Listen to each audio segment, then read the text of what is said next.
You ask Tiger to calculate.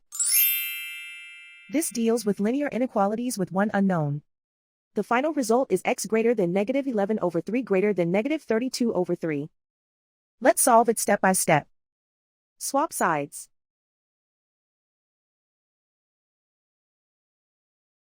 Group all constants on the right side of the inequality. Subtract 1 from both sides.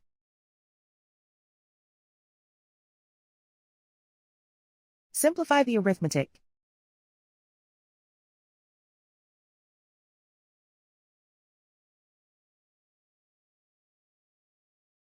Isolate the n. Divide both sides by 3.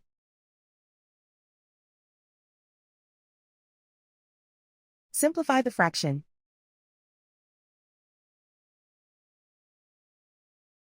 Plot the solution on a coordinate grid.